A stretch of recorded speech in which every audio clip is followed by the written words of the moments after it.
Happy Hump Day, people. It's Wednesday, and it is the show that you came to see on many different platforms. How you doing? It's the Morning Light Live with me, and it's Woke Wednesday also. Not just Hump Day, but it's also Woke Wednesday, as you know.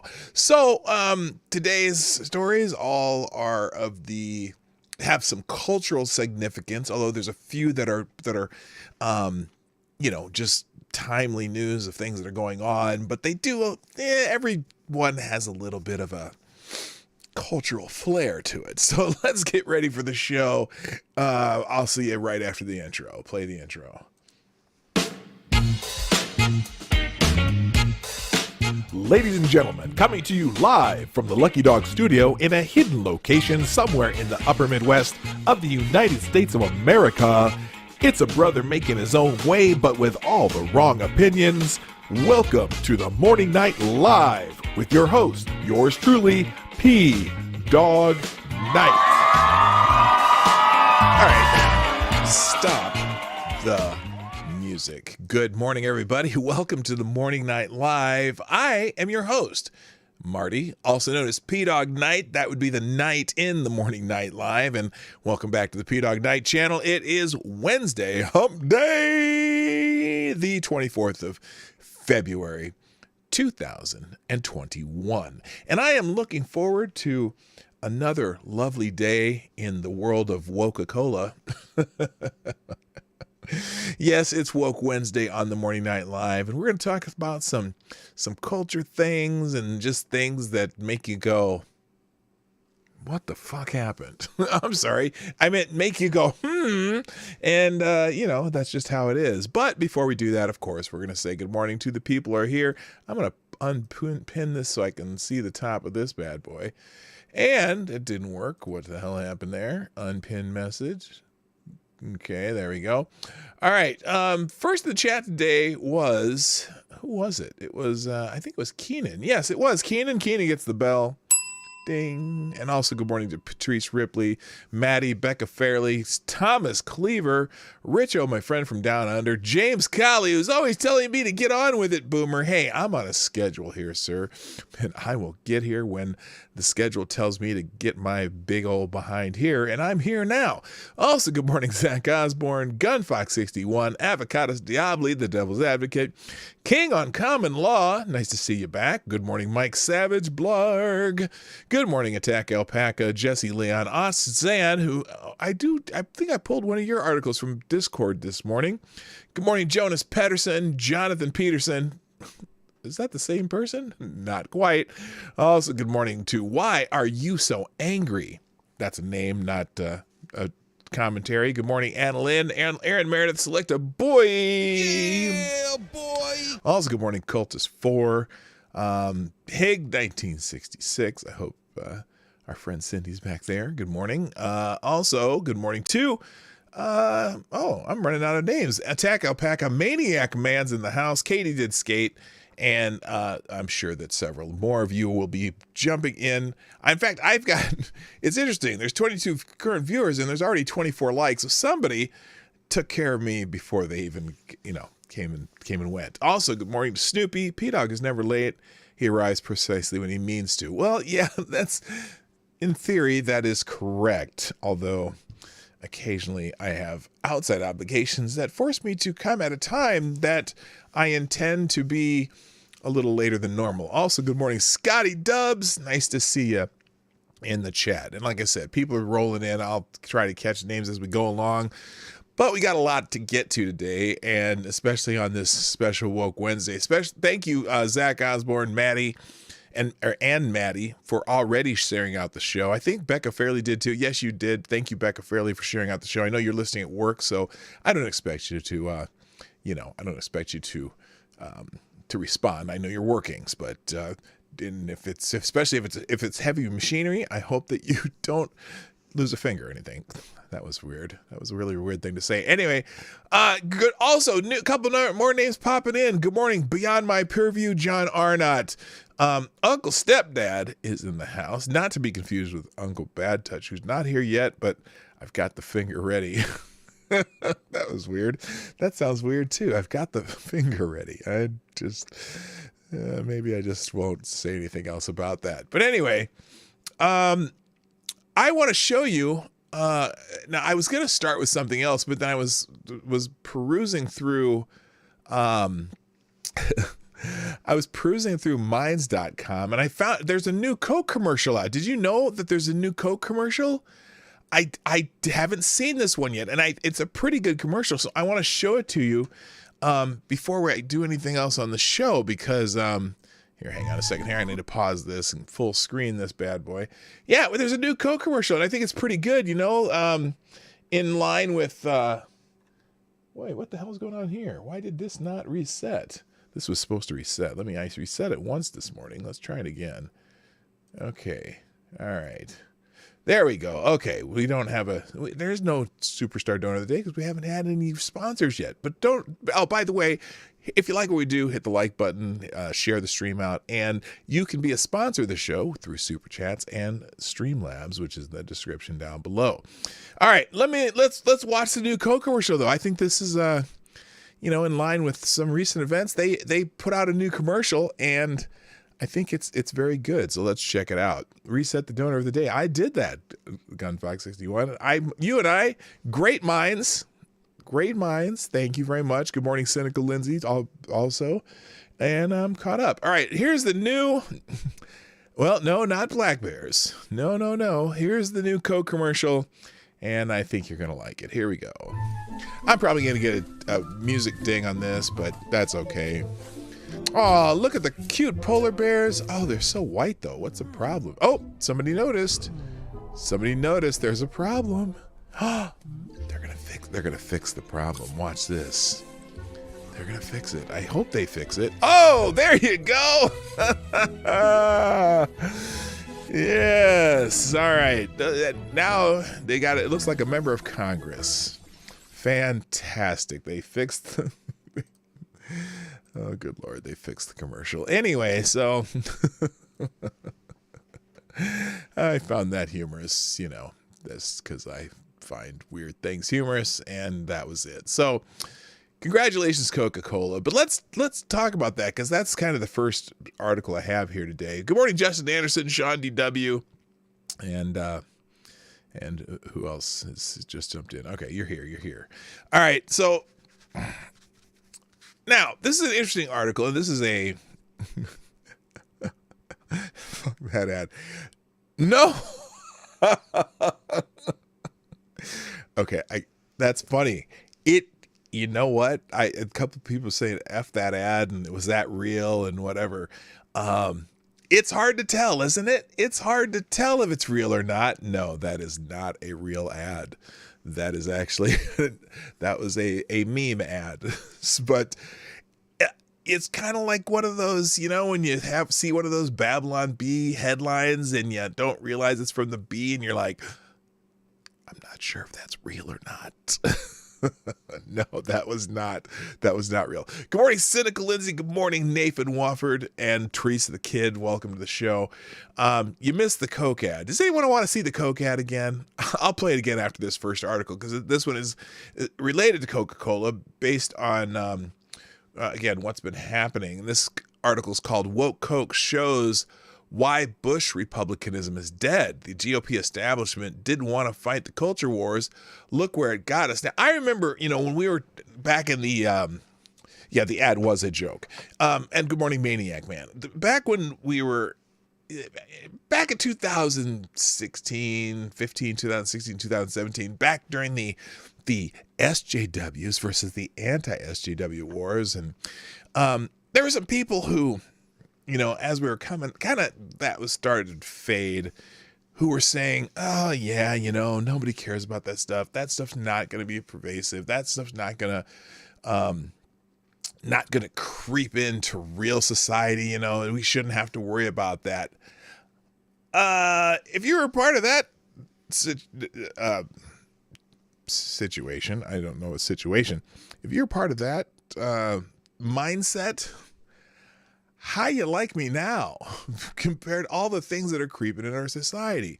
Well, this is kind of directly related to that. People who didn't want to fight the culture wars of the years prior, just prior to President Trump. So this is an interesting article from American Spectator by Scott McCrae. Starts out like this. Let's talk about race and race relations for a minute. Yay. Let's do that. Okay, let's do that. Can we agree that the period between, say, 1964 and 2008 represent the single fastest advance in race relations within one society in human history? America went from having the segregationist South on fire amid the prospect of Congress passing legislation to enforce the promise of the 14th Amendment and electing a president, a man whose chief selling point was that he was black. There's no real precedent in world history for a nation to peacefully go from actively oppressing a minority in much of its territory to electing in a landslide a member of that minority to lead it in the space of 2 generations. It should be noted that of the 11 presidential terms represented during that period, 7 of them saw Republicans in executive leadership. That's a fact somewhat inconvenient to the left as it continues to press the fraudulent case that the GOP is the home of racists and bigots. What accounted for this sea change? An idea, the one the vast majority of Americans of all races bought into.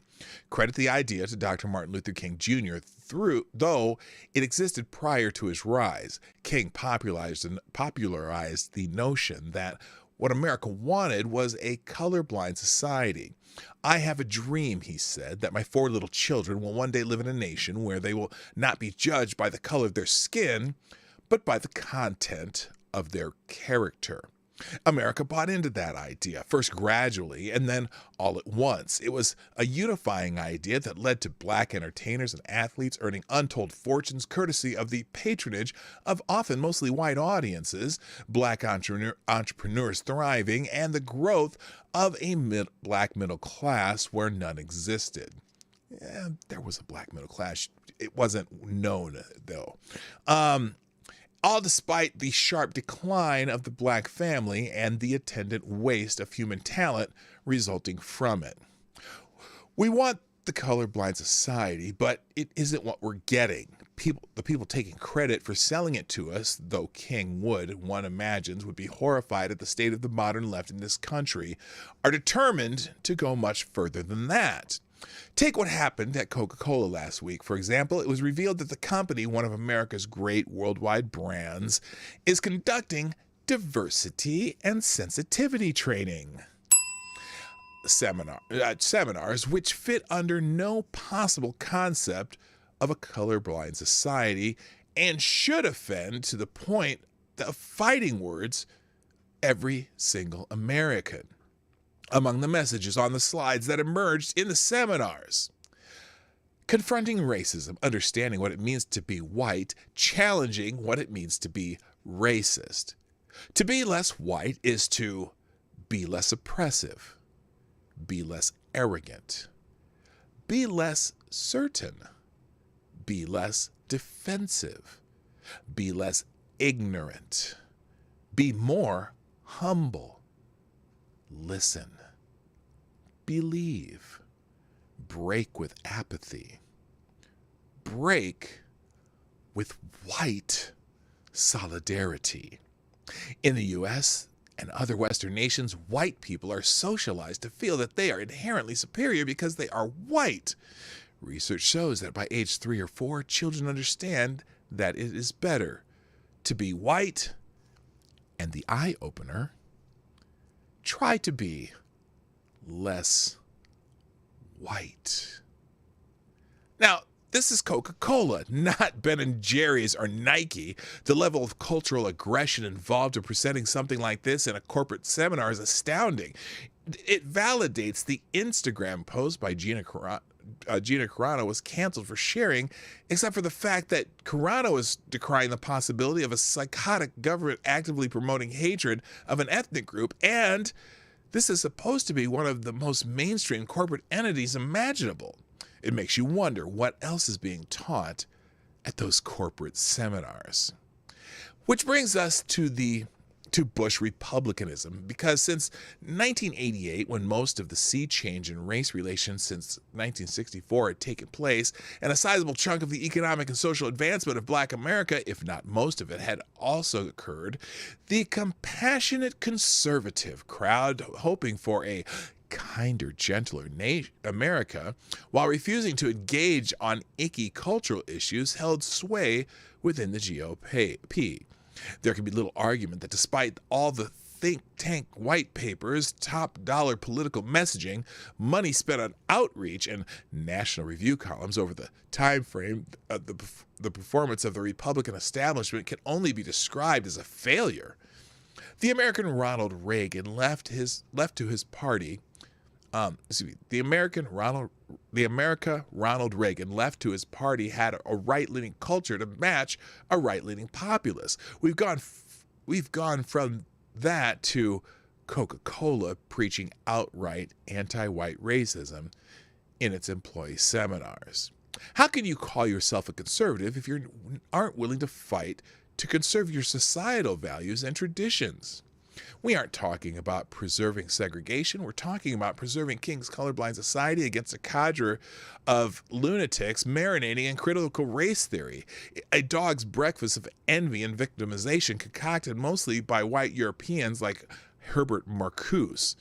Nobody seems to recognize that pretty much everything the anti-white crowd is using was invented by white guys. When something like this has taken hold so completely it happens to Coca-Cola, you better believe that you need some warriors to roll it back. Does anybody think Mitch McConnell, Bill Cassidy, Mitch Romney, and Liz Cheney have what it takes to do that? Will Jonah Goldberg and David French do it? With apologies to American Spectator alum Quinn Hillier, who savaged the Louisiana Republican Party for its censure of Bill Cassidy over his idiotic impeachment vote on that peculiar basis that 32 years ago it neglected to similarly censure David Duke. Does anybody trust him to effectively fight back against the anti-white racism with which the left is busily festooning conference rooms and email boxes? We're in a war for the survival of our very culture. We've been in a fairly disorganized retreat for a long time. Those who think Donald Trump, who at least recognized the necessity to fight in Minecraft, isn't good enough for them. If you wish to fantasize about retaking the GOP for the failed brand of conservatism that Trump shook out, then let's hear a plan to stop the Coca-Cola style corporate aggressions. We already know the answer, which is that they have no such plan. They've sat around for decades watching things progress to this point and even defended those cultural aggressions at times. They've lectured us that private companies can do as they please because that's capitalism. They've squandered mountains of lucre on secondary schools and universities, pumping out the worst sort of academic bilge, and they've refused to match the passion of the left over the very future of America. And amid employees of Fortune 500 corporations, college students, and government workers being mau-maued into submission with anti-white racism, which, by the way, will create a great deal more racism than it solves, these people want to be the voice of the opposition. No. Hell no. We need patrons and grants in this fight. Or patents, we need patents, dummy. We need patents and grants in this fight, and the Bush Republicans are better understood as McClellans. So, and a little harsh there, but probably right. We've kind of allowed the woke to penetrate every bit of our society. It's just gotta be, there has to be a, I don't want to go back. Look, here's what I don't want to see. I don't want to go back to the moral majority days. Okay, that's stupid. But can we just at least acknowledge that our country is a pretty good place to live for anybody of any race, creed, color, religion, and in the immortal words of Rodney King, can't we all just get along? Anyway, good morning to Uncle Bad Touch. Come on, man. I've been waiting for that. All right. Anyway, so like I said, it's Woke Wednesday. We've got, there's only 28 people here. That's weird. Usually there were a whole lot more people. Did we lose the stream for a little bit, just out of curiosity, or did somebody go to another platform? I don't see that. By the way, I am streaming this on both DLive and Trovo now. I'm just experimenting with that this week, and hopefully, if you're on one of those no one's on those platforms. It looks like right now, but it's just if you ever get tired of YouTube, or if I ever get yeeted from here, now you know that if you can't find the stream here, you can go to one of those two platforms. Anyway, is Monkey live? Okay, so a bunch of people went over to see Monkey. Well, that's okay. I think is HB live too? I think half, I lose audience to HB and Monkey, so it could be them. Let's look over here. Okay. Oh, yeah. Okay. Ranting Monkey just went live. Holy crap. What is this? And the other thing too, who also streams the same time I do and has been for just since the beginning of the year he started doing it during the COVID stuff. Steven Crowder streams the same time, and so that makes it a challenge too. But anyway, that's okay. Those of you who are here, I am happy that you are here. And we have our first sponsor of the day. Thank you, Gunfox61, who is not only the first sponsor of the day, but you are the new Streamlabs Superstar Donor of the Day. Thank you very much, Gunfox, with the link in the pot, who says, it's an actual sponsor this time. American Bats, proud sponsor of the Dawg Knight Show, brings you this new product. Our bats now have a new color, white. So when you hit a home run, use our white bats and send a statement while hitting one out of the park. Made in America. Thank you, American Bats, our new sponsor. Everybody seems to like our new sponsor. Congrats, fantastic. All right. Well, Monkey's after party, but I chose you over Monkey. Well, thank you very much. I've got quite a variety of news today too. All right, let's move on. Still in the kind of now this is just funny. I laughed when I saw this article. I don't know where I found it. And I'm going to kind of be going back and forth on different topics today, but this one was fascinating. There's a new Harvard study out, and you know how perfect and pristine and accurate Harvard studies always are because, hey, it's Harvard, right? So it must be really smart. Well, this Harvard study concludes that reparations could have reduced COVID transmissions among Black people. By the way, good morning, Renovatio. Good morning, Noah Reed. Let's see. I don't know, man. There's a couple guys I'm subscribed to are streaming right now. In fact, people I'm subscribed to are streaming right now. I used to be the only person who streamed at this time. In fact, I chose this time. Well, I kind of overlapped a little bit with Blind Press, but I picked this time specifically because none of the people that I watch on streams at this time. And now all of a sudden I got Crowder, Monkey once in a while. Well, Monkey is an interesting story only because Ranting Monkey only streams when he's up, and he never knows when he's going to be up. So if he's up, he'll start a stream. It's not a big deal. But now Crowder regularly goes at this time. Not that he takes a lot of my audience. I mean, he's got 5 million subs. He'll be all right and not necessarily take it over and whatever. I watch. In fact, I watch his show while I'm driving around every day. So anyway, or listen to it. I shouldn't say watch it, because if I watch it, I'd probably crash. But anyway. LOL, what is that Herschel Walker quote? I missed the Herschel Walker quote. Anyway, a Harvard medical study concluded that reparations for descendants of slaves could have reduced the spread of COVID-19 among the United States Black population. Now, note the weasel word in that statement, or weasel words, could have. This is the dumbest article I think I've seen in months, and that's telling me something. Here, let's fit that back on the screen there. Almost all of the COVID models you look at have to do with wearing masks, social distancing, closing down businesses, that kind of thing, said Harvard Medical School professor Eugene Richardson. I was going to say Eugene Robinson, not the dickhead on MSNBC. Anyway, who is the chairman of the Harvard Commission studying reparations. Yet there are these huge health disparities, notably between people of color and white people. You know, it's how they never talk about the health disparities between they said people of color. This didn't say black people. This said people of color. So that's a much more general term. Although I think there's probably, I bet you kind of like how Asians tend to be, all different forms of Asians, by the way, not just East Asians, but all tend to have higher incomes. Maybe they have better health disparities too what about the health disparities between white people and people of Asian descent? I want to know what that is, but no one cares because now Asians are white too. Anyway, let me get back to this article. Notably between people of color and white people, especially in the U.S., and you rarely see racial justice interventions being incorporated into these models.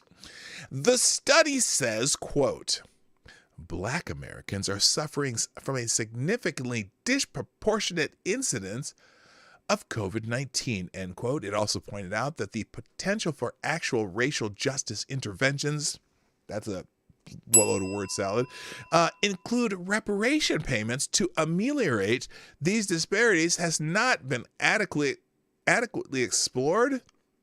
Well, if it hasn't been adequately explored, how do you know that reparations would reduce the spread of COVID-19 amongst black people? I don't know what the hell they're talking about. A team of researchers set out to answer this question and concluded that some sort of reparations program would have beneficial health implications for the country's black population. What do you mean?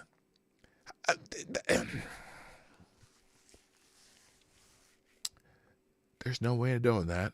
Black people drink a lot of Coke. Yeah. And we eat a lot more fried. Well, our traditional black person diet has a lot more fried foods and just don't eat. And maybe that's part of it too. Diet, exercise, I don't know. Herschel Walker testifies against reparations. Slavery ended over 130 years ago. Anyway, while there are compelling moral and historical arguments for racial injustice interventions, such as reparations, our study considers potential health benefits in the form of reduced SARS-CoV-19 transmission risk. Okay, this is absolutely asinine. How much money you have in your pocket doesn't necessarily tell you. If you're going to get COVID, you're not going to get COVID based on whether or not you got reparations. And it doesn't mean people are going to take better care of themselves. It doesn't mean people are going to change their diets that much if they have more money. It's just, oh my God. Anyway, a restitutive program targeted towards black individuals would not only decrease COVID-19 risk for recipients of the wealth distribution, the mitigating effects would also be distributed across racial groups, benefiting the population at large. Oh my God. Okay. 2 words. Junk science. Yes, it is absolutely advocacy diaboli. This is an appeal to emotion to try and ram through reparations. It's utter bullshit. Good morning, Moon-Based Radio, by the way. Nice to have you here. Yeah, anyway, I just thought this was a hilarious article, and I gotta tell you, it absolutely fits in with the Woke Wednesday theme, though, doesn't it? Does that not work for Woke Wednesday? What a great article. Okay, let's back to this thing. This is another one though that kind of is a warning article, and so it's more of it's an editorial, but I again, similar to the last editorial, I wanted to touch on this one. Last stop before Thermopylae. Many traditional Americans are sleepwalking into a conflict they're not mentally prepared to handle. What are some practical steps they can take now? America is at a crossroads. We're facing the greatest threat to liberty the Republic has yet encountered, a ruling elite backed by the primary institutions of power in America, the media, academia, the permanent bureaucracy, and the defense intelligence complex. These institutions are fully committed to a top-down rebellion of the elites determined to protect the wealth and power of the establishment. No enemy is as dangerous as the enemy within, and this enemy now controls the reins of national power in America. We have a choice: submit or fight in Minecraft. Good morning, TC, by the way. I like the new Avi by the way. At this point, it is unproductive to rehash the litany of self-sabotage inflicted upon America over the past 4 years. The equally unproductive is casting the new regime and its nomenclature as some type of golem that distracts us from what we need to do to survive. For traditional Americans inundated with the continuous stream of who did what to whom, outrage and hypocrisy now fall on deaf ears. This time to cry about the past is over. The solution to our predicament lies in what we do from here forward. Thank you. Wait, is that supposed to, that's supposed to be Maddie, not Massey. Anyway, thank you, Maddie, for the for sponsoring the show with the link up in the Streamlabs section of the sponsor box. Anyway, says this study and many others that don't make sense is brought to you by Out of Our Ass Labs. Out of your ass when you don't need a real science to prove a point. Oh, that is so appropriate. Out of your ass labs. Yep, that's where the study came from. Straight out of their ass. In The Art of War, Sun Tzu wrote, if you know yourself and you know the enemy, you need not fear 1,000 battles. Let's take an honest look at who we are and the threat we face. American society is now cleaved into two factions that are intrinsically at odds with one another. On one hand, you have traditional Americans. They come in every race, created a religion. They believe in law and order, expect everyone to follow the rules, and mostly just want to be left the fuck alone. Family-oriented, self-reliant, and armed, traditional Americans populate the working-class ranks of the military, law enforcement, and industry. Sadly, most are technically illiterate. They underestimate the threat from the surveillance state and security. Many still believe the FBI only goes after bad guys, and they cannot grasp that the national security apparatus now views them as the enemy. They rightly bristle when slandered with white supremacists and terrorist labels. A habituated trust in authority makes them vulnerable to snitching on others and collaborating with those they shouldn't. Many are infected with the white knight conspiracy theories that counsel remaining submissive. In general, they have nearly zero control of the nation's money, media, government, academia, legal system, and surveillance states. On the other hand is the ruling elite. They advocate a multi-tiered justice system and expect others to follow their rules, beliefs, and norms. They are politically savvy and disciplined. They view traditional Americans and their beliefs as an impediment to their wealth and utopian dreams, going so far as routinely to advocate extreme actions such as genocide, re-education, and the removal of children of their political opposition. They employ proxy forces such as Antifa and Black Lives Matter and journalists to bully ordinary Americans and weak-willed corporations. In order to intimidate and discredit their political opposition, they've weaponized the use of labels such as white supremacist and terrorist on their enemies. They are generally opposed to religion and personal firearm ownership, and they cannot allow you to be left alone. They will attempt to nudge wrong thinkers into accepting the ruling elite's ideology. If that doesn't work, they'll force compliance via law enforcement, military, and the intelligence agencies they now command. They control most of the national wealth and all of the media, government, academia, legal authorities, and surveillance state. So what does all this mean? Many traditional Americans are sleepwalking into a conflict they are not mentally prepared to handle. The idea of blind justice and due process are now, for all intents and purposes, quaint relics, and relying on constitutional rights for protection is dangerously naive. Like it or not, we live in a police state controlled by an increasingly authoritarian regime with near total electronic surveillance. The national security apparatus views conservatives and free thinkers as domestic terrorists, and there are now more military deployed in our nation's capital than in war zones overseas. If America were any other country, it would be considered a non-permissive environment, not a free country. The pundit clash recommends midterm elections and unifying the GOP as remedies, but they ignore the real elephant in the room. Representative government is not representing us. While conservative and independent voices are censored and banned from Community Square, their elected representatives cower behind their desk and make sweetheart deals with the new regime. We are facing a post-justice, post-truth society. We won't be able to debate our way out of it, or vote our way out of it, or tweet our way out of it. No one is coming to save us. If traditional America wants to be free, it will have to stop living in the past, get up off the couch, and take action.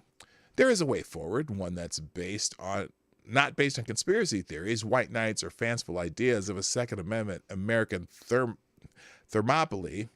Instead, it is built on the structure of a grassroots political movement designed to return control of the country to the citizenry. This is something to be implemented locally in communities, towns, and cities. And importantly, it doesn't require an elected representative to make the message heard. The movement structure has 5 major components, all of which need to be tailored locally, coordinated across regional areas. Now, I'm not going to go through all of this, but the organization, funding, legal defense work, communications, and community outreach. Now, I'd want you to go back and read this one. Okay, it is important. Just basically learning how to become basically getting your all politics starts at the local, and basically what it's saying is you need to have these 5 elements to begin to work locally, and the more and branch it way out. You have to be able to share the message with like-minded people. Okay, this is absolutely not one of those. It's not like it's no violence. Let's put it that way. But anyway, this is the basic structure of a political movement that can effectively operate in a non-permissive environment. That said, traditional Americans are now in a race for time. The current regime in Washington is moving fast to establish new legal authorities such as the Domestic Terrorism Prevention Act and rewrite Executive Order 12333. The DTPA is a naked attempt to authorize the same tactics, techniques, and government agencies used to fight against al-Qaeda on the regime's political opposition. That means they're coming after the people who have the wrong opinions. And that is traditional Americans like you. Good morning, Tyler F. And another part of it is you just got to pay attention. Executive Order 12333 contains the holy grail of domestic restrictions on operational authorities of the Defense Department and the intelligence community. The current efforts to update that executive order are aimed at relaxing or removing those restrictions, allowing defense and intelligence agencies to operate domestically against U.S. citizens. Not good. In short, these actions would give the national security apparatus dangerously expanded powers and capabilities to use against U.S. citizens conducting constitutionally protected activities. Attempting to organize after these authorities and capabilities have been established would be the equivalent of trying to start a political movement from scratch in East Germany at the height of the Cold War. One cannot get small enough or anonymous enough to avoid the tyranny and oppression associated with authoritarian regimes. Do not delay. Always keep in mind the adage, no one is coming to save you. Remember, you have the power and are now responsible for your own liberty. If you get thermoply, you've gone too far.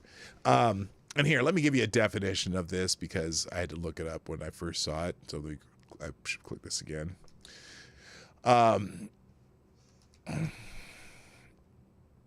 So thermoply is a world famous for the battle that took place there between Greek forces, notably the Spartans and the Lacedaemonians, Thebians and Thespians and the invading Persian forces commemorated by Sidonitis in the famous epitaph, "Go tell the Spartan stranger passing by."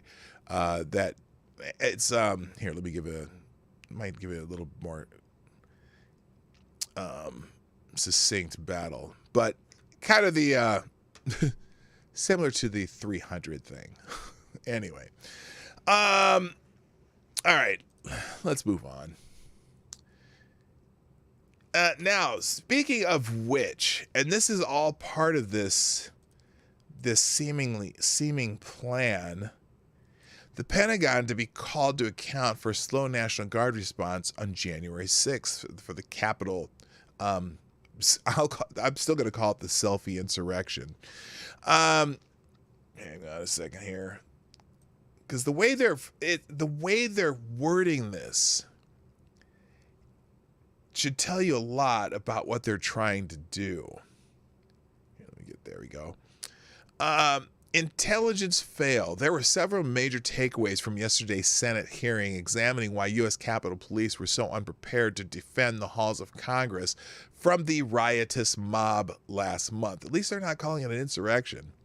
We know... Here, let me fix this. Hang on. Here. There we go. What the hell's going on here? Hang on a second. I want this. Let's move this down. There we go. All right. We now know this was a planned insurrection. Now, that's interesting. This is Amy Klobuchar speaking, who says we now know this was a planned insurrection. Was it though? Was it a planned insurrection? Now, were there a couple and then let me finish what she says here, because this is becoming the narrative. We now know this was a planned insurrection. It involved white supremacists. Okay, now we know of one or two possible names that were white supremacists or white nationalist types, but they're trying to make this entirely white supremacist. It involved extremist groups. Did it though? What extremist groups? Be specific. Okay, said Senator Amy Klobuchar, the chairwoman of the Senate Rules Committee, as the hearing wrapped up.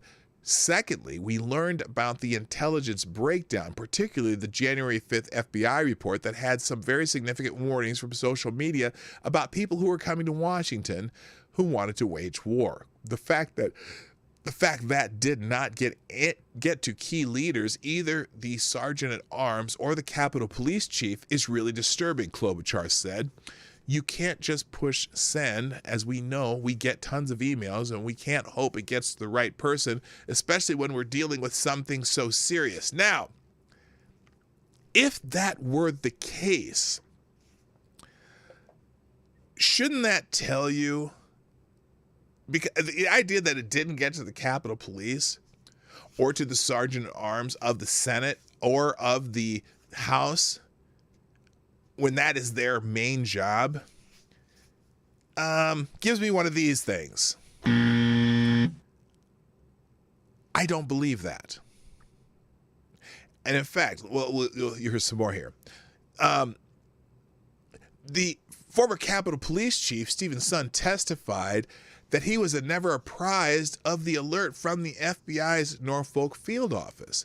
I held a joint conference call with the members of the board, my executive team, a dozen of the top law enforcement and military officials from Washington, D.C., where we discussed the upcoming events on January 6th, the upcoming events for the inauguration, any kind of threats, any kind of issues we may have.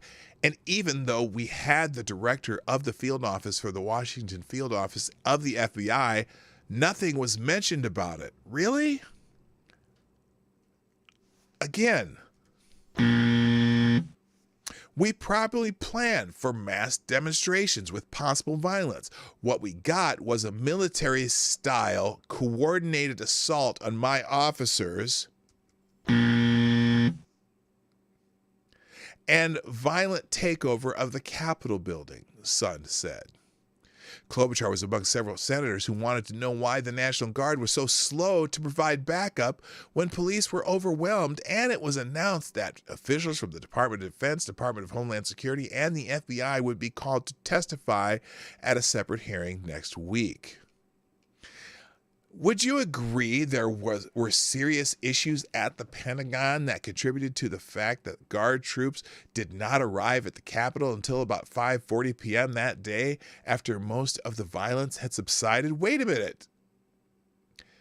If the violence subsided, how did that happen? How did the violence subside if they were an organized mob trying to take over the Capitol and do an insurrection? The violence was over at 5:40? That's a pretty short, it's a 4-hour insurrection and that was it? Huh. I don't know what the issues were at the Pentagon, but I certainly was surprised at the delays I was hearing and I was seeing, he replied. Do you think that the backlash against the use of National Guard troops to restore order back in the summertime led to reluctance to advance of January 6th to utilize Guard troops to protect the Capitol, asked Republican Senator William Hagerty of Tennessee. I cannot really testify to what the inner workings was or working decisions over the Pentagon, Sun said. However, I was very surprised by the amount of time and the pushback I was receiving when I was making an urgent request of their assistance. Huh. Interesting. The question of optics. The Pentagon officials in charge at the time, including Acting Defense Secretary Chris Miller and Army Secretary Ryan McCarthy, denied any delay in approving Guard troops, while other officials argued that it was Washington, D.C. Mayor Muriel Bowser who insisted that the small contingent of National Guard troops she requested be unarmed and limited to traffic and crowd control. Does anyone remember that? I remember that. I remember that before January 6th that they were talking about having National Guard troops in there, and she insisted they not be armed. Interesting. At the time, both local officials and the Pentagon were concerned about not repeating the optics of last June when Guard troops backed up a heavy-handed response to largely peaceful protesters in Lafayette Square. Yes, they were largely peaceful until they started throwing rocks and bottles. But according to the Washington Post, it was the Pentagon that imposed tight limits on the Guard mission, including that troops remain unarmed because it said the troops had not been requested for riot control. Well, that is true, and also they were specifically requested to be unarmed by Mayor Muriel Bowser. Good morning, Torideos. The Pentagon Tuesday said it could not say who would appear at next week's hearing, but while the civilians from the Trump administration are no longer in office, military officers are, including General Daniel Hokanson, chief of the National Guard Bureau, and Lieutenant General Walter Platt, director of the Army staff, who is involved in the approval process. We don't announce witnesses or participation in congressional testimony prior to Congress announcing it publicly, said Jessica Maxwell, a Pentagon spokeswoman. We recommend watching the website of the committee for any witness announcements. So anyway, but the narrative there, though, again, they keep making this as though this entire thing was planned as an insurrection. It's interesting because when Amy Klobuchar said we now know this was a planned insurrection. It involved white supremacists. It involved supremacist group. And then he says that there was a military style, movement. Again, I'm not buying it. It didn't look organized at all. It looked like just people got caught up in the moment, mostly. Were there some people there agitating? Absolutely. But I'm not convinced. All right, anyway, moving on. What else we got here? I'm gonna skip some of this. I want to stick to the Woke Wednesday stuff, but there is it seems like there's an anti-big tech, antitrust push. Sort of under the Biden administration. The FTC seems to be acting like they want to crack down on the antitrust, but I'm not sure what that means. When I read this article in the Washington Examiner. I'll leave it in the tabs if you want to check that out. But here's one of the key phrases that I saw: "We're traveling on an unmistakable path towards more activism and more aggressive antitrust enforcement at the FTC," said Bill Kovachich,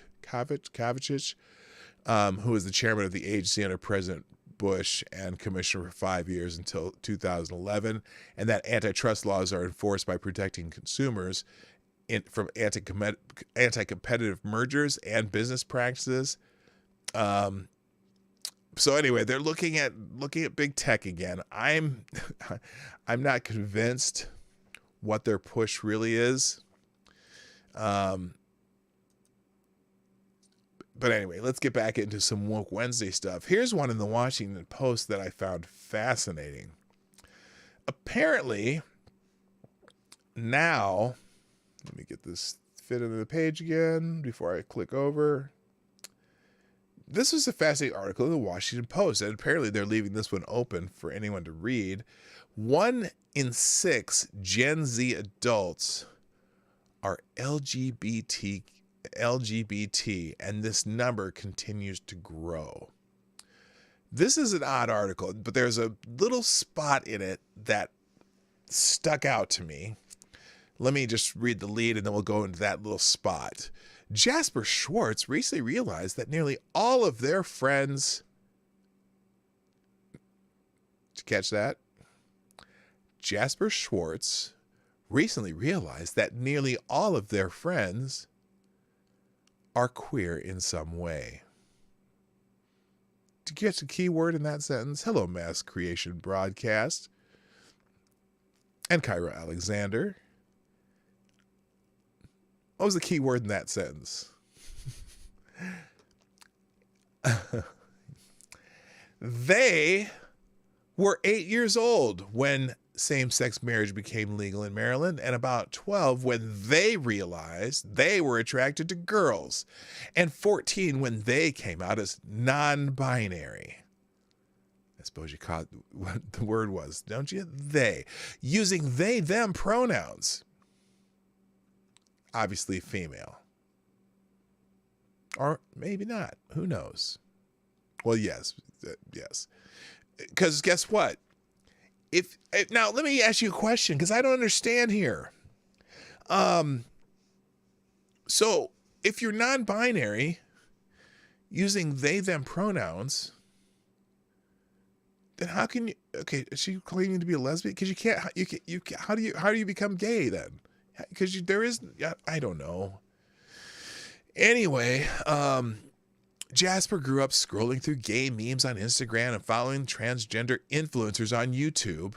They attended a diverse public middle school in Montgomery County, Maryland, that taught lessons about sexual orientation and gender identity in health class.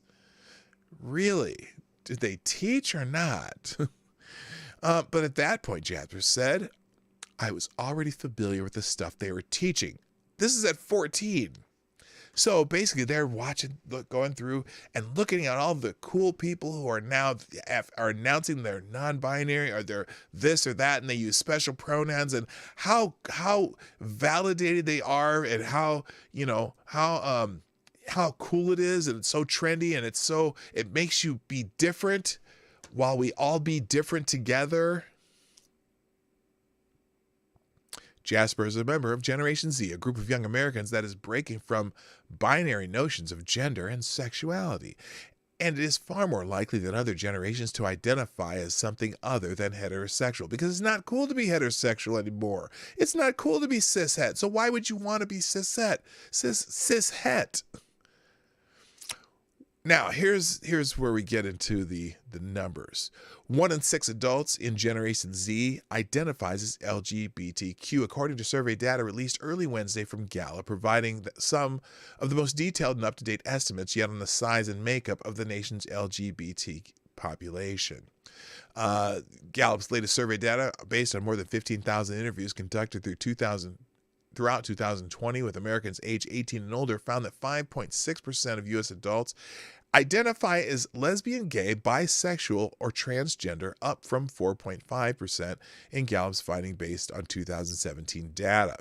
At the time when the majority of Americans support gay rights, more than half a decade after the Supreme Court legalized same-sex marriage, it's clear that a growing percentage of the U.S. population identifies as LGBT, Gallup researchers said. What's less clear is why.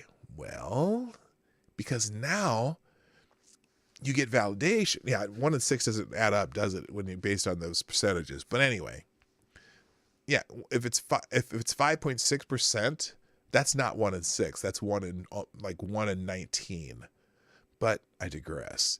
It's less clear why. Is it because of a real shift in sexual orientation or gender identity, or is it because of a greater willingness among young people to identify as LGBT? Let me ask, I'm going to have you answer that before I get into this stat that I'm about to tell you, because there's a key stat in this article that I wanted to bring out. So if you think it's because of a real shift in sexual orientation and gender identity, press 1. If you think it's because of a greater willingness among young people to identify as LGBT, press 2. Those are two different distinct reasons. If the latter is true, it's possible the latest findings are undercounting the actual size of the population. No, it's okay. Let me just scroll down because you can read the rest of it yourself. But here's the kicker in this article. If I can find it real quick, I'll find it in a minute, because it gives you stories of specific people, which is really not that important. But here's the key paragraph, and I'm going to tell you right now. This is the issue, because I've seen this. I have seen this, and I've been hearing it. I remember when I was on a bus at the San Diego Zoo. We were on one of those tour buses, and I was listening to a couple of probably 12, 13-year-old girls behind me talking about their transgender friends. Here we go. Research from the Williams Institute at the UCLA School of Law has similarly found that a key driver of growth in the LGBT community has been a surge in bisexual women and girls. Bisexual women make up the largest group of LGBT adults. About 35% of all LGBT adults, according to the Williams Institute analysts from data from 3 population-based surveys. More than 1 in 10 high school youth identifies as lesbian, gay, or bisexual. Of those, 75% are female, and 77% identify as bisexual.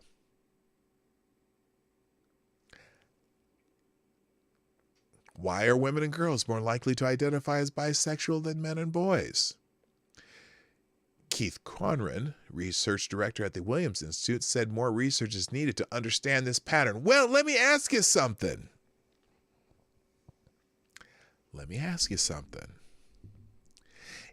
Could it be that adolescent girls have more of a tendency to move with trends? And this is a trend. And this is something that right now is being celebrated throughout our society. So you get a lot more of what you celebrate. And now you get to be something that is cool and something that is trendy. The story I was going to tell about my trip on a tour bus at the San Diego Zoo is that there were a couple of, probably, I don't know how old they were, probably between 12 and 14 years old.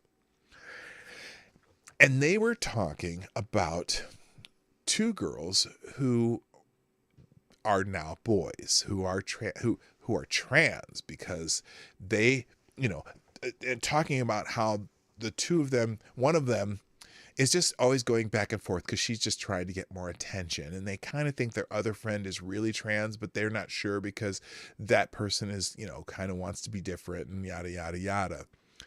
And I think it's just the fact that now that we spend so much time talking about this in our society, they see, again, the people on YouTube who get a lot of attention are trans, and there's, so it because it's so acceptable and so interesting, and so it's a great, and the praise you get for coming out as gay or bisexual or trans, do you think maybe, just maybe, that there is a large portion, because again, listen to this numbers again. Of more than 1 in 10 U.S. high school youth identifies as lesbian, gay, or bisexual. Among that 1%, 75% are female, and 77% identify as bisexual. Could it be that it's just in order to be part of something that is cooler than what you already in, may just make you want to identify as bisexual, not even really necessarily having a great affinity for that. Now, there are definitely actual bisexual people, plenty of them. Okay.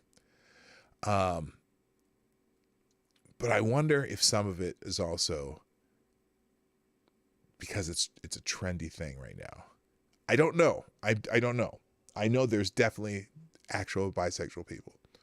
But I don't know. It's, again, yeah, maybe they should do a little more research on this.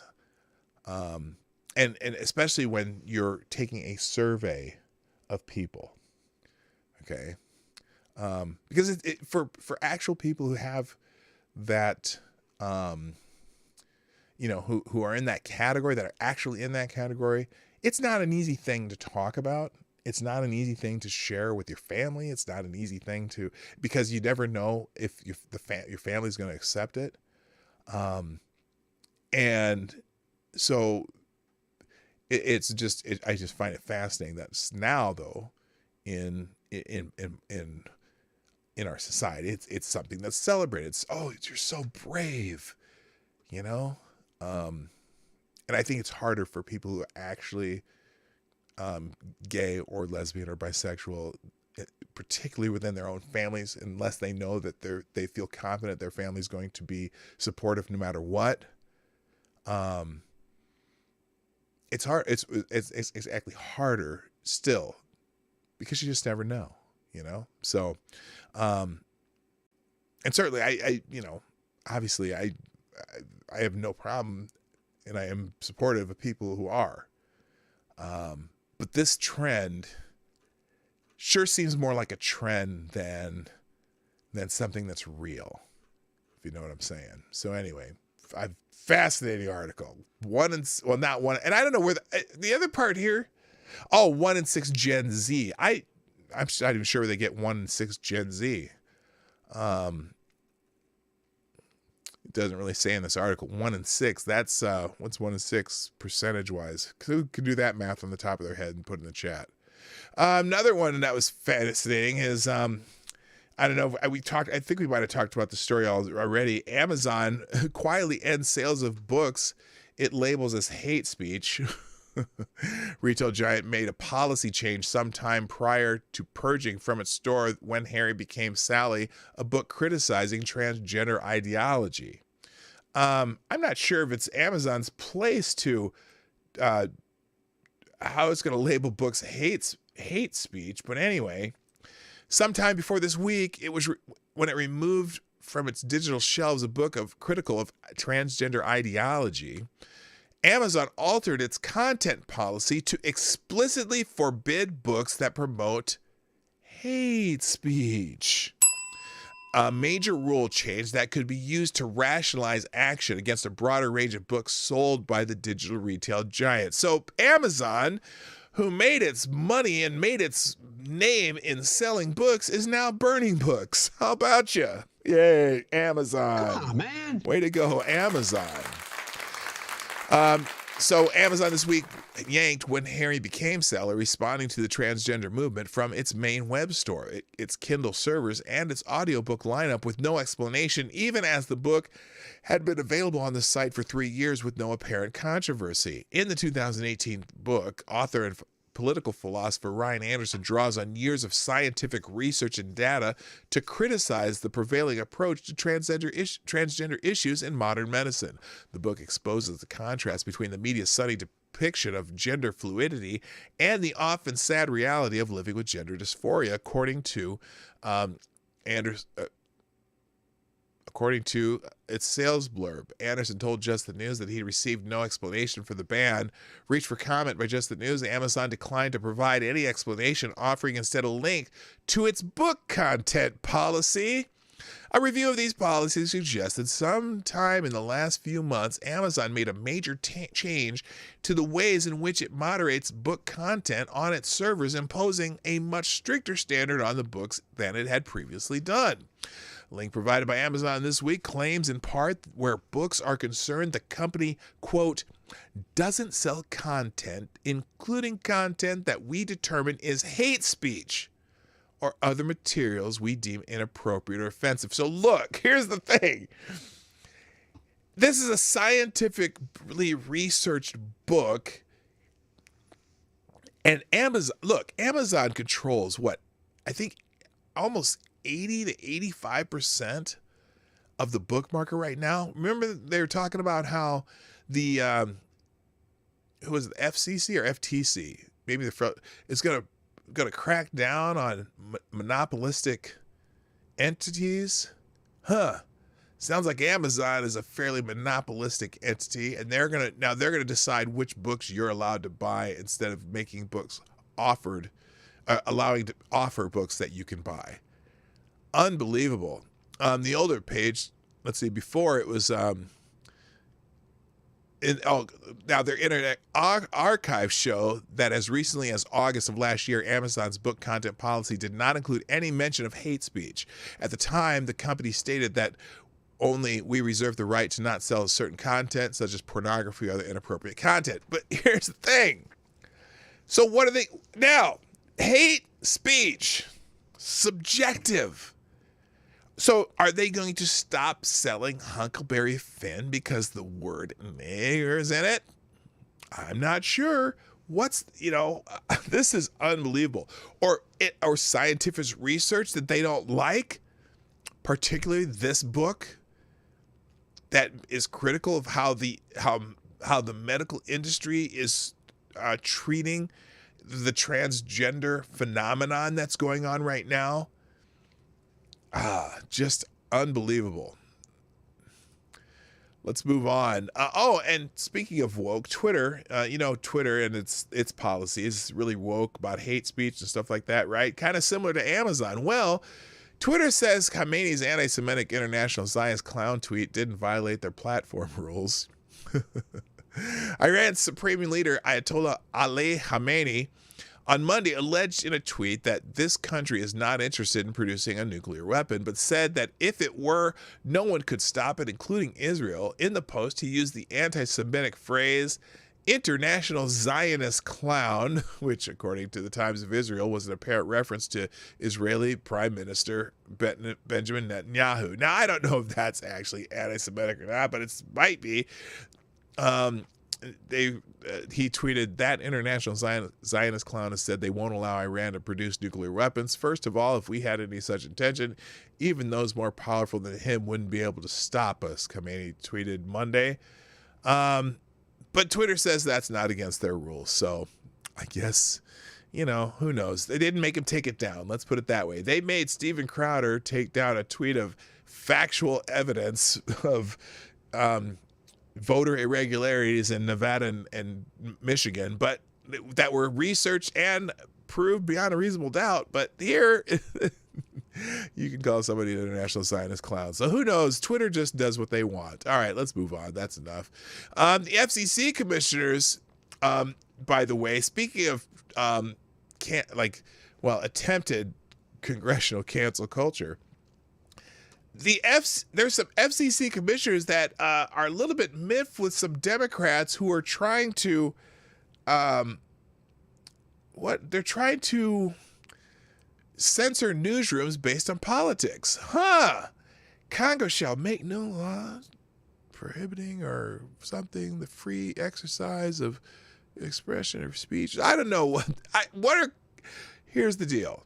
Here's the deal, man. Come on, man. Come on, man. Two top officials from the Federal Communications Commission on Monday said an attempt by House Democrats to pressure television carriers to deplatform Fox News and two other cable news channels was troubling because it seeks to stifle political speech and independent news judgment. FCC Commissioners Brennan Carr and Nathan Symington, in separate statements, responded to letters penned by two Democrat members on the House Energy and Commerce Committee that were sent to 12 cable, satellite, and streaming companies. Quote, to the House Democrats that used their official letterhead to launch this inquiry, I would say this: your demand to know the moral principles that guide a private entity's decision about what news to carry and cannot be reconciled with the bedrock principles of free speech. Hey, somebody gets it. And journalistic freedom, Carr said. In their letters, the Democrat House members urged the companies to take steps they asserted would combat the spread of, you know this boogeyman, quote, misinformation, end quote. Representatives Jerry McNerney of California and Anna G. Ashew of California alleged that right-leaning Fox, Newsmax, and One American News had spread, quote, misinformation, end quote, after the 2020 elections about COVID-19. Their letters also demanded answers to why the carriers were carrying these television outlets. They wrote letters to cable companies trying to get them to drop news channels they don't like. The carriers were asked questions such as what moral and ethical principles they apply in deciding which channels to carry, and how many subscribers tuned into the network in the weeks preceding the presidential election, and whether they have taken adverse actions against any channel in the wake of the election or the January 6th storming of the Capitol.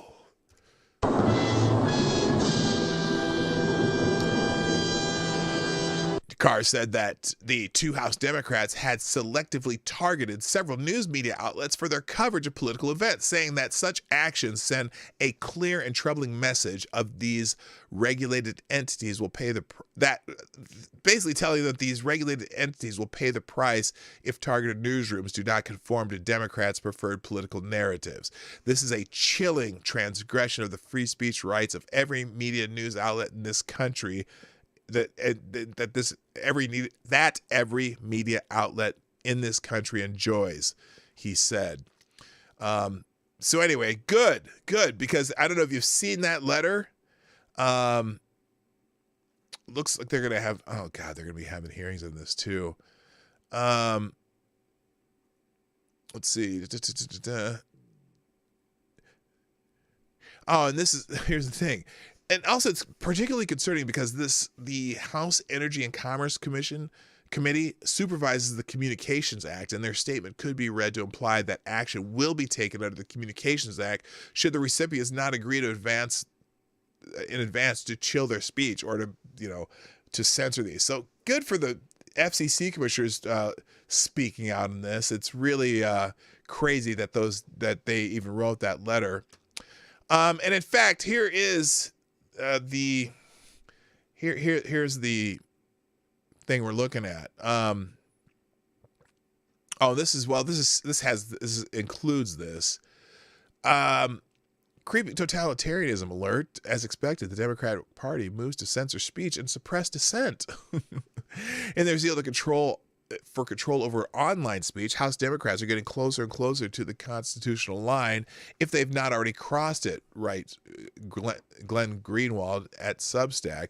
But the point is they want to cross it and have been signaling that they want to cross it for a long time. This is not a conspiracy theory. It's real. On March 25th, the House Energy and Commerce Committee will interrogate Twitter's Jack Dorsey, Facebook's Max Zuckerberg, and Google's Sundar Pichai in another monkey hearing, excuse me, show trial, in which the committee announced it will focus on, quote, misinformation and disinformation plaguing online platforms. Oh, they're going to ask them to censor more people. That's what this one's for.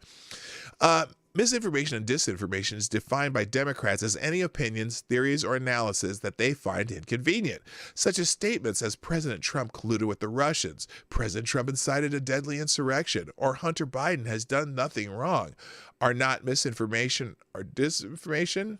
Oh, okay. So they're saying those three statements are not disinformation.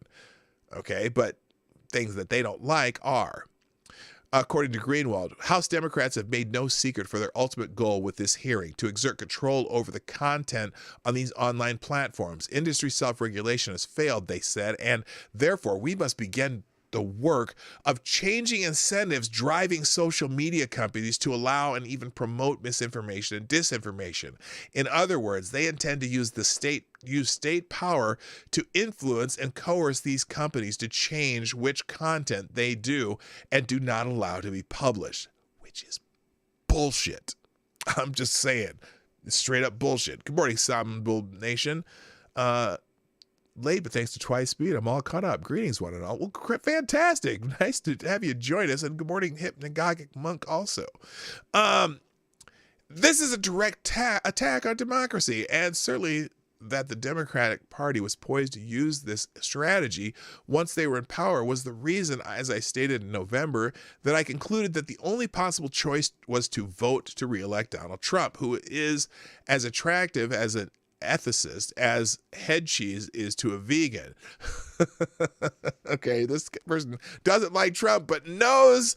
Okay, this is an example of why I sometimes say I'm not a Trump supporter. I'm an America supporter, and Donald Trump was the best choice for America. Okay, I don't like everything Donald Trump does. I'm not a particular fan of Donald Trump's style, but it would have been so far superior to this president that we have now. President, what's he call it? President lid on it. Anyway, those who allowed emotion, bias, and propaganda to convince them otherwise were irresponsible and incompetent and have enabled an existential crisis. Anyway, you can here's this letter. Here's the letter from the two representatives they were writing to these different cable and service providers, you know, like DirecTV and things like that.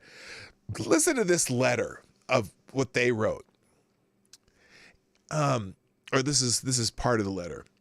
It is for these reasons we ask you provide us with responses to the following questions about AT&T's policies towards content carried on Uverse, DirecTV, and AT&T TV by March 8th, 2021. This is what they're demanding of these companies.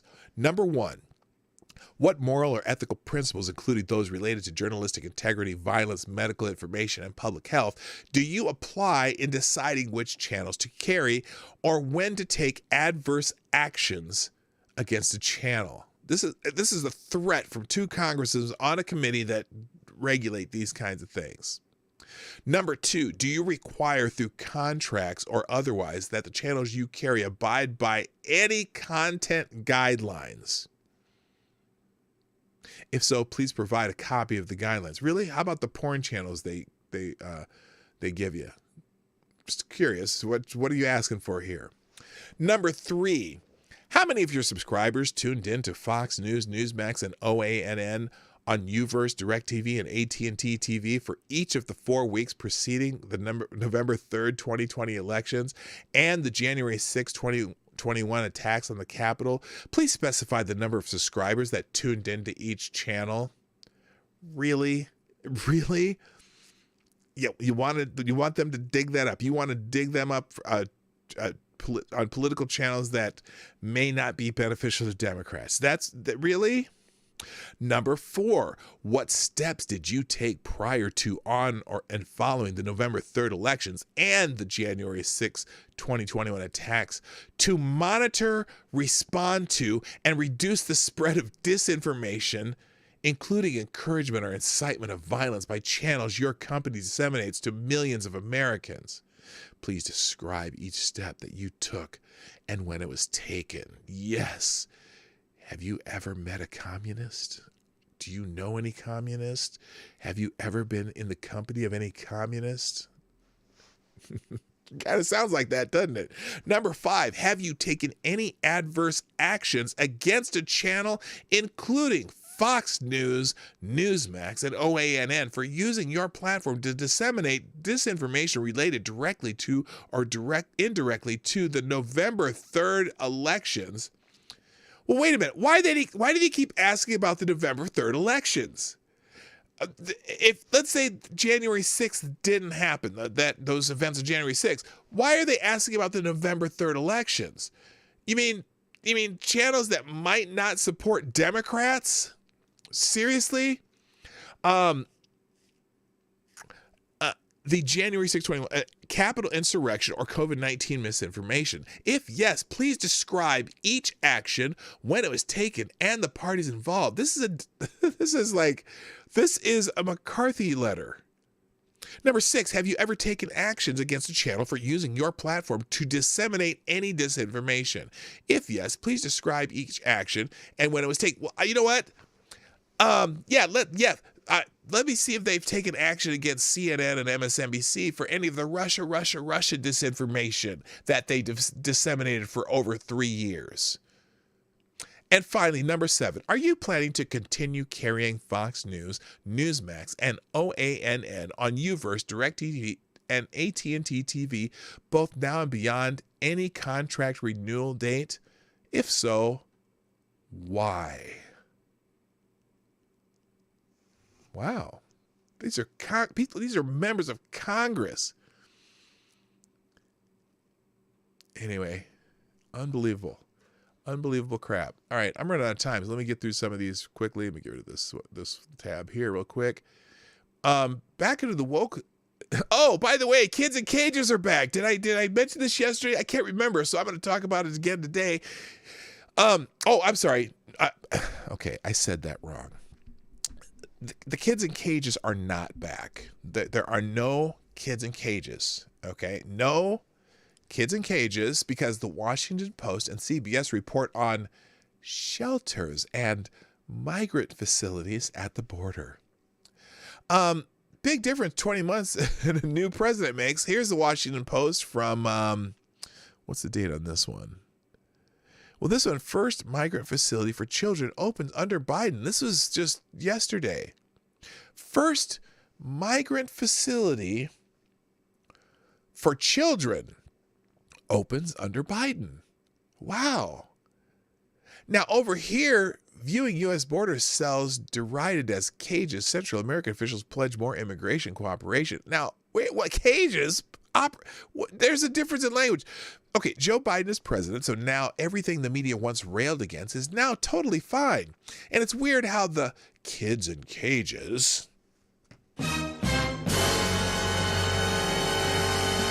turned into shelters and migrant facilities for kids.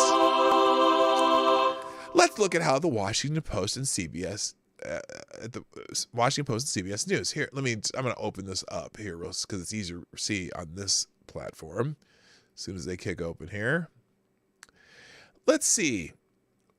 When a Republican is in office, they're cages. When a Democrat's in office, they're shelters. So here's CBS News. Newly released footage shows the conditions inside a Border Patrol facility being used to hold hundreds of people. The 55,000 square foot facility has been divided into a series of cages created by metal fencing.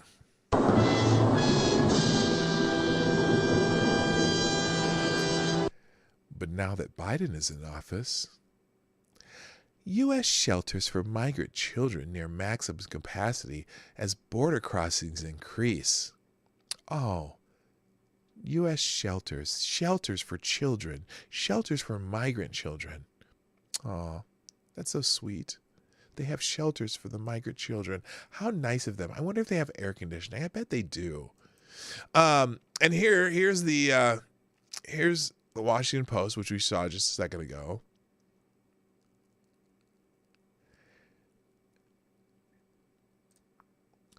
First migrant facility for children opens under Biden. Wow. They're like little mobile homes with bars in the window. Nice. And then here is back in 19, viewing U.S. border cells derided as cages. Central American officials pled more cooperation. We just read that one. So cages.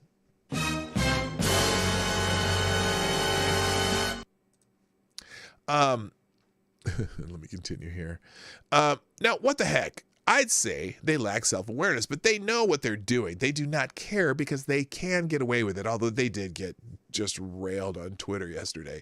The elites won't call them out. Other journalists won't call them out. Oh, but actually, Alexandria Ocasio-Cortez did kind of object. I mean, like, she didn't go down and take any pictures staring at a parking lot, but she did say something. Anyway, now here's the 2021 article in the Washington Post.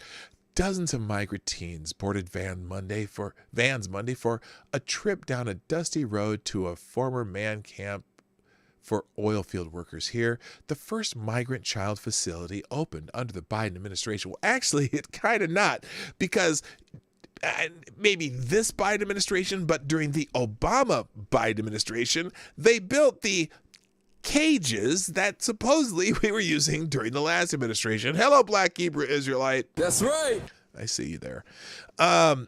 The emergency facility, a vestige of the Trump administration that was open for only a month in the summer of 2019, is being reactivated to hold up to 700 children ages 13 to 17.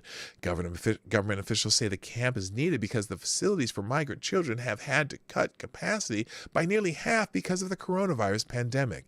At the same time, the number of unaccompanied children crossing the border has been inching up, with January reporting the highest total, more than 5,700 apprehensions for that month in recent years. 5,700 unaccompanied children. Oh my God. The Washington Post, Aaron Blake, already wrote a piece defending the above article. Yes, the article quotes immigration attorneys who condemn Biden's actions, but also quoted HHS spokesman Mark Weber saying the facilities shouldn't have had a bad reputation under Trump. What? They shouldn't? Weber said the facilities receive a bad rap under the Trump administration because many people associated them with the detention centers run by Immigration and Customs Enforcement. But the children always received good care, and that never wavered between administrations. What? Are you serious? They do this back then? Here's from the 2000, but here's what they said in 2018 in the Washington Post. The DHS Office of Inspector General Review found that at least 860 migrant children were left in Border Patrol holding cells longer than the 72-hour limit mandated by U.S. courts, with one minor confined for 12 days and another for 25.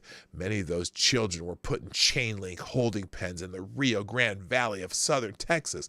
The facilities were designed as short-term way stations, lacking beds and showers, while the children awaited transfer to shelters run by the Department of Health and Human Services. CBS put a similar bullshit out there, and there's two different, obviously the two different articles here, but anyway, it's in the tabs. Also, Breitbart has an article about it. Media silent as Biden illegally holds unaccompanied migrant children, says Border Patrol Union. Oh, that's interesting. The mainstream, let me put this out, makes it fit the screen. The mainstream media is being silent as the Biden administration holds unaccompanied migrant children at the Border Patrol custody longer than legally allowed. The head of the Border Patrol Union stated the minors being held in the same cages the media and Democrats politicians loudly criticized the Trump administration for. National Border Patrol Council President Brandon Judd told Breitbart, Texas, that as of Monday, Border Patrol officials held more than 800 unaccompanied alien children in custody, despite the legal requirement to release the children to other federal agencies within 72 hours. More than 212 remain in custody longer than the legal limit. Well, I'll be damned. Because isn't that what they were just talking about, that other article from 2018, that they were held in the temporary holding longer than they were supposed to be? I wonder if Breitbart's the only outlet mentioning this. Now, let's see what Jen Psaki has to say about this. Let's see if she has a good explanation. Thank you, Jen. A few on immigration really quick. Merrick Garland was asked yesterday if illegal entry at the border should remain a crime, and he said, I haven't thought about that question. Does President Biden believe that illegal entry at the border should remain a crime moving forward? Well, I think he was being asked as the Attorney General, the future Attorney General. Yeah. I think he's looking to head to be confirmed of the United States. That's not the question, Jen. Yeah, it's not the question. He asked, did President Biden think that it should be a crime to cross the border illegally? Let me see if she answers this. If he wants to make considerations independently, he can certainly do that. But the president's spoken to this, and did he? We believe in abiding by our laws. As you know, there, of course, is a process underway at the Department of Homeland Security to take a fresh look at prioritization and who is detained and who is sent back home. So that is something happening from the Department of Homeland Security. But again, if he's going to lead an independent Justice Department, and it's his prerogative to take a look at any policies under their purview. Okay, I guess she kind of answered that question, didn't she? I guess she sort of answered it. I don't know. Sort of. Let's see what else. Let's see the follow-up is. At that point, why is the Biden administration reopening a temporary facility for migrant children in Texas? Well, first, the policy of this administration, as you well know, but just for others, is that's a dig at him. See, he well knows what the policy is, but she shouldn't even be being asked this question. But since she's being asked, she'll answer it for the other people in the room who don't know the policy. What a dumbass. To expel unaccompanied children who arrive at the border. And the process, how it works, is that Customs and Border Control continue to transfer unaccompanied children to the HHS Office of Refugee Resettlement. That can take a couple of days. I just want to give this context because people need to understand the process. But because of COVID-19 protocols, the social distancing requirements, the capacity of existing Office of Refugee Resettlement shelters has been significantly reduced because, of course, you can't have a child in every bed. Okay, she's actually giving a good answer here. To protect the kids. She's giving a good answer. I mean, part of the reason is because now with COVID, they're abiding by their social distancing rules, and so they're opening more facilities so that they can fit, so to speak. All right. Who are living in those facilities for a short period of time. And to ensure the health and safety of these kids, HHS took steps to open an emergency facility to add capacity where these children can be provided. But where are the cages, Jen? What about the cages? Before they are safely placed with families and sponsors. Cages? So it's a temporary reopening during COVID-19. Our intention is very much to close it, but we want... Whoa. Oh, wait a minute, though. Could it be also because we have another 5,600 kids we have to house who are unaccompanied? Is that part of the answer, Jen? Is that because you're kind of leaving that part out? Let me see if she ever gets to that. To ensure that we can follow COVID protocols as unaccompanied minors come in. And we got a lot more kids now. It's the same facility that was open for a month in the Trump administration, summer 2019. That is when Joe Biden said, under Trump, there have been horrifying scenes at the border of kids being kept in cages. And Kamala Harris said, basically, babies in cages is a human rights abuse being committed by the United States government. So how is this any different than that? We very much feel that way. We very much feel that way, but we're going to do it anyway because we're hypocrites. These are facilities. Let me be clear here. One, there's a pandemic going on. I'm sure you're not suggesting that we have children right next to each other in ways that are not COVID safe, are you? I'm suggesting that Kamala Harris said that this facility, putting people in this facility, was a human rights abuse committed by the United States government. And Joe Biden said, under Trump, there have been horrifying scenes of at the border of kids being kept in cages. Now it's not under Trump; it's under Biden. This is not kids being kept in cages. Oh, was this it? This is Was it then? Same facility. This is a facility that was opened that's By? going to follow the same standards as other HHS facilities. By? It is not. Oh, but who is it opened by? It was by the Trump administration, and then they closed it. Oh, yeah, a reporter asking tough questions. That's Peter Ducey. It's Steve Ducey's son from Fox News. A replication. In the middle of a pandemic. Certainly not. That is never our intention of replicating the immigration policies of the past administration. Oh, but it's the same policy, though. It hasn't changed. It's the same facility. It was the facility opened during the Trump administration. So you are duplicating it, whether you like it or not, whether you want to admit it or not. It's because it's the law. We are in a circumstance where we are not going to expel unaccompanied minors at the border. Oh my that God. would be inhumane. That is not what we are going to do here as an administration. We need to find places that are safe under COVID protocols for kids to be, where they can have access. Okay, whatever. We're done with that. Anyway, so that's her answer, and she's sticking to it. The last one's on here I'm gonna get to, but apparently government healthcare workers in San Diego County are also forced to undergo critical race theory training. Only white people can be racist. No other BIPOCs can be racist. Healthcare workers in San Diego County are trying to deal with COVID pandemic, but are reportedly being forced to confront their white privilege at the same time. A required critical race training course that takes hours to complete forces the workers to understand that racism is a white problem only. Thank you very much. Tori Richards reports in the Washington Examiner, divisive and offensive race theory training forced on San Diego County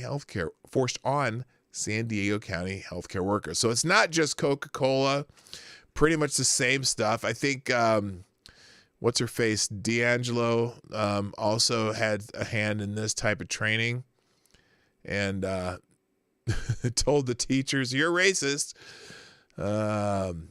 Here it is. A school district in San Diego held white privilege training for teachers in which they were told you are racist and asked to commit to becoming anti-racist in the classroom, according to this report. Which means anti-racist mean you have to Robin D'Angelo and also Ibram X. Kendi. That's who they're reading. They're using as the source materials for their anti-racist critical race training. But there is a bright side. Wait, what's this? Oh, yeah, I already showed you this one. That's the new Cage video. I'll put that over with the other article there. But there's a bright side to this too. In West Virginia, there's a bill seeking to ban critical race theory as taught in some other places at Coca-Cola and the San Diego County. West Virginia is the latest state seeking to ban so-called critical race theory from state employee workplaces, schools, and government agencies. House Bill 2595 would prohibit discriminatory, divisive acts in the workplace and the teaching of divisive acts in the West Virginia schools and ban state funding to agencies who promote divisive acts, the legislation outlines. The legislation is sponsored by Republicans Riley Keaton, Josh Holstein, Trenton Barnett, and Johnny Wormsley. Divisive concepts are defined to include the concepts that one race or sex is inherently superior to another race or sex, the United States is fundamentally racist or sexist, and individual by virtue of his or her race or sex is inherently racist, sexist, and oppressive, whether consciously or unconsciously, and individuals should be discriminated against or receive adverse treatment solely partly because of his or her race. Members of one race or sex cannot and should not attempt to treat others without respect to race or sex. An individual's moral character is necessarily determined by his race or sex. An individual, by virtue of his or her race or sex, bears responsibility for actions committed in the past by other members of the same race or sex. An individual should feel discomfort, guilt, anguish, or any form of psychological distress on account of his or her race or sex, meritocracy, or traits such as hard work ethic, or are racist or sexist, or were created by a particular race to oppress another race. The term divisive concepts also includes any form of race or sex stereotype or any form of race or sex scapegoating, the legislation says. So good for the state of West Virginia. You can read the rest of that one in the tabs. This one, let's see. Tucker Carlson has an interesting plan to end systemic racism and income equality in America. You can read this on your own, but here's what they propose, and I think here's what Tucker Carlson proposes. He says it should start with the Ivy League schools. It should start with here's what they should do. Tucker proposes immediately requiring that the top 50 colleges and universities stop admitting their usual cohort of students from rich families and instead admit only economically disadvantaged people. These new admittees don't even have to be in America legally. They just need to come from the bottommost echelons, representing people who have suffered from the systemic racism that the elites see everywhere and from the economic inequality that Democrat policies promote. And what about the children of the elites, the ones who assume that they follow in mom and dad's footsteps to old Ivy or whatever Chi-Chi College admits them? Tucker explains the new realities of the real revolution. Quote, in a revolutionary moment like this, you can't always get what you want, especially when you are as committed to diversity, equity, and inclusion as your average New York Times editor claims to be. In order to make omelets in this world, you've got to break some eggs. So here's our advice to members of the woke professional class at the Times and elsewhere who are about to discover that their own rules might actually apply to themselves. Here's our advice. Stop complaining when you discover that your own children's life plans have been thwarted due to some new imperative of social justice. Don't say a word. Don't whine, don't moan, or file a lawsuit. Don't even acknowledge it's happening. Just accept it. It's not like you can pretend you didn't know that meritocracy was fake. You single-handedly destroyed it yourself. For years, you thought you had an exemption to the rules that you made. You imagined that challenging power applied only to other people's families. Sorry, the revolution has finally come for you. You pictured your kids' graduation from the local friends' school and moving on to Cornell to immerse themselves in gender studies and international relations. Oh, but not anymore. It's a new era. Again, an era that you designed. Now your kids will be taking the bus to a poultry processing facility in rural Iowa to begin their new lives serving the critical culinary needs of people they replaced, the ones now going to Cornell. And maybe, if you're lucky, your kids can learn to code. But no matter what happens to them over the next several generations, don't fret. And once again, above all, don't complain. Complaining is racist. That's the main idea of America, which is, if you have often told us, simply an idea, not a nation. Now, all of this might be hard for you to see right now. It's painful, and we get it because it's happening to you. It might even seem unjust. Trust us, it's not unjust. It's the definition of justice. And then to move, someone's even prepared a petition on change.org demanding that the Ivy League institutions and other major educational establishments change their admission policies immediately. Only in that way can the people who have most zealously promoted diversity, equity, and inclusion achieve their goals. And on that note, let me just, speaking of which, there's also an article how the Ivy League wokes are the biggest supporters of political violence. A pretty good read from Front Page.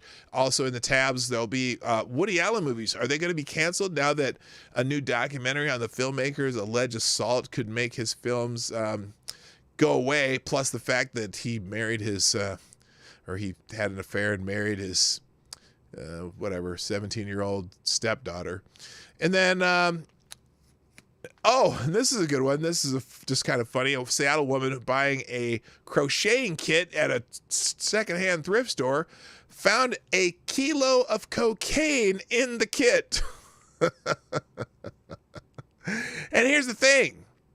Seattle, let's see. Yeah, possession's not even against the law in Seattle anymore. So she could have kept it, sold it. I don't know what she wanted to do with it. But yeah, she found she purchased a glowworm thrift kit at a thrift store in El Mirage for their daughter and found a sandwich bag with over 5,000 pills believed to be fentanyl inside. They called the Phoenix police and gave the dangerous drug to officers. Oh, it was fentanyl. I thought it was cocaine.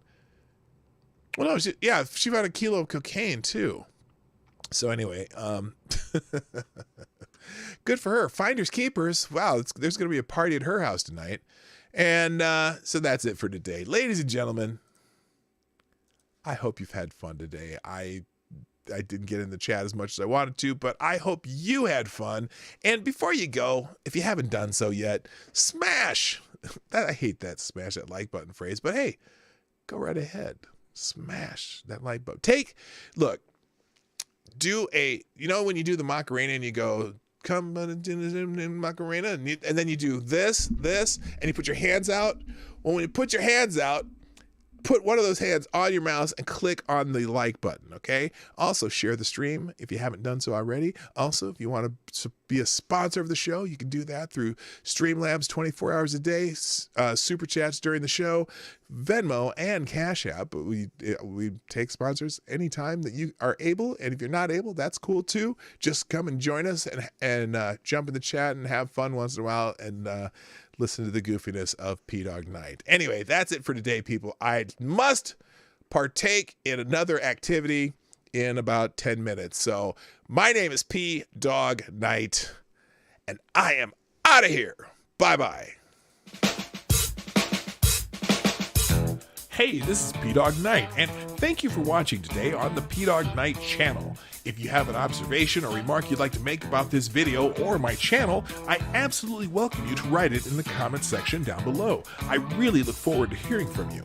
And before you go, if you like what you saw but you're not already subscribed, please make sure you hit the subscribe button and definitely click that bell that pops up afterward so you'll be notified when I post new videos or when we go live.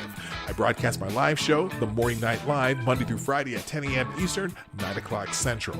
A special thank you to all supporters of this channel who share our videos on social media and who make donations through the Streamlabs link, which is also in the description down below.